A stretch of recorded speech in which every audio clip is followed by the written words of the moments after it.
Hey everyone! Today I'm going to upcycle this plain white vest that I knit a while back. I used some scrap yarn and my initial plan was that this could be just a staple piece for my closet, but it's a bit too plain and I really never wear it. So I thought today I would use duplicate stitch to add a motif or something to the front of the vest. And I used this method once before for adding a little heart to one of Mac's sweaters, and it's just a great way to add a little something after a project has been completed, and it's nice because you don't have to worry about changing colors mid-project. I'm going to use this bright blue yarn that I have left over from another project I made recently, and I'm going to use the website Stitch Fiddle to map out the motif today. So before we get into designing our motif, we need to know what kind of area we're working with on the sweater vest. So you can see I'm counting the stitches here, and this is going to be how many stitches wide we want our motif to be. And those two stitch markers in the center demarcate how tall or high we want our motif to be, and I just kind of went with the general 10 centimeters or 4 inches high. Okay, so this is Stitch Fiddle. I'm going to initially just go ahead and enter in the settings that we need, like gauge swatch and all that kind of stuff, just so we can design our motif today. And this motif that I'm going for is actually inspired by a Jenna Phipps video that I saw on YouTube.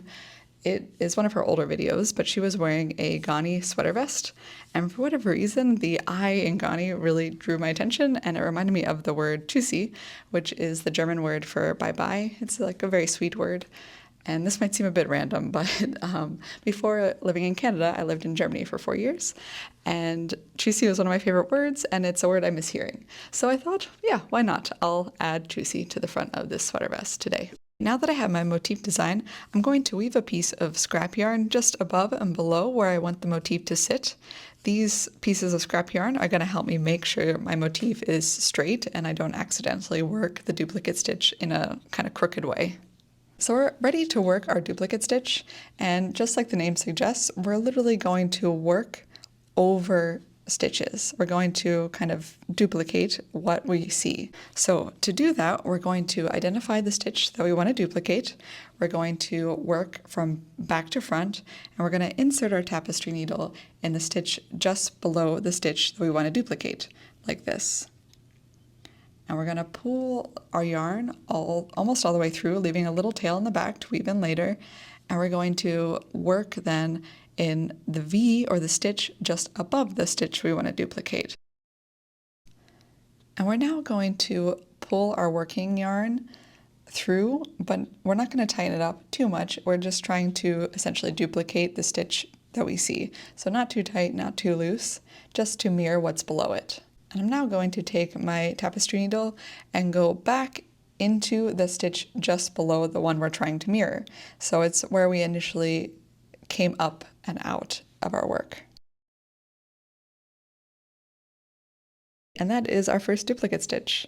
I'm going to keep working duplicate stitches in this exact same way until I finish my motif.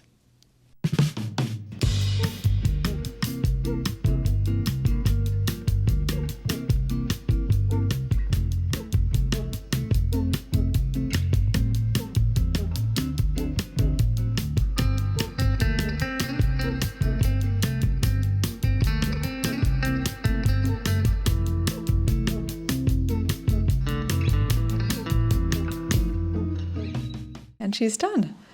As soon as I finished, Mac had to have a lie on it just to test it out. He really likes alpaca, so whenever I knit anything with alpaca, he usually sniffs it and investigates it. But it seems like he approves, so I really like it. It does seem like there is a bit of puckering, so I'm going to try and block this and see if it lays a bit flat. It makes sense because the blue yarn was a bit thicker in weight than the vest is. So I will show you the finished project once it's been blocked.